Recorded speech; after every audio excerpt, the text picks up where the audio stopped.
સુનાવણી આ કરવામાં આવનાર છે, શું આખા મુદ્દાઓ રજૂ કરવા? જંગલેશ્વર વિસ્તારની જે ઝૂંપડપટ્ટી આવેલ છે તે જમીન અમુક રાજ્ય સરકાર હસ્તકની છે, અમુક જમીન કોર્પોરેશન હસ્તકની છે. આ જંગલેશ્વર વિસ્તારને સ્લમ વિસ્તાર તરીકે નોટિફાઈડ કરવામાં આવેલ છે, જાહેર કરવામાં આવેલ છે. એટલે સ્લમ વિસ્તાર અન્વયના જે કાંઈ પુનઃવસન માટે યોજનાઓ કરવાની થતી હોય છે તે કરવા માટેની મારી માંગણી છે.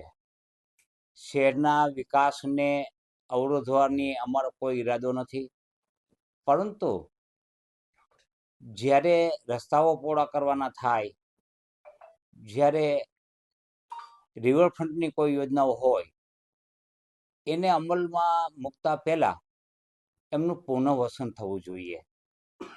કારણ કે જે લોકો જૈનમાં છે એને ભૂમિ પર રહેવાનો અધિકાર છે. એમનો અહીંયાથી જો એને હાંકી કાઢવામાં આવશે અથવા તો મકાનો પાડી નાખવામાં આવશે તો એ અન્ય વિસ્તારમાં વસશે.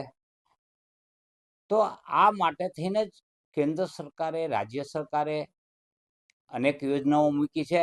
એ યોજનાઓના લાભો મળવા જોઈએ, અને લાભ આપ્યા પછી પાડી નાખે તો એમાં અમને કોઈ વાંધો નથી, અને શહેરના વિકાસ માટે જરૂરી હોય ત્યાં પાડવા પણ જોઈએ.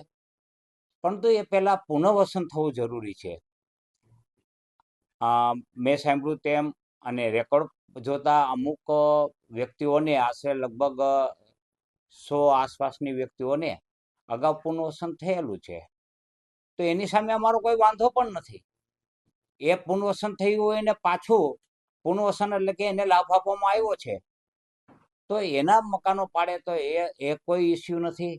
પણ જે લોકો 50-50, 60-60 વર્ષથી આ રહે છે અને એને પુનઃવસનનો કોઈ લાભ મળ્યો નથી, તો આવા લોકોને પુનઃવસનનો લાભ મળવો જોઈએ અને એને આશરો આપવો જોઈએ. વડાપ્રધાન ખુદ એમ કહે છે કે કોઈ પણ વ્યક્તિ મકાન વગર નહીં રહે, એની પણ એવી લાગણી છે. તો એ લાગણીને સ્થાનિક તંત્રએ વાચા આપવી જોઈએ. બીજું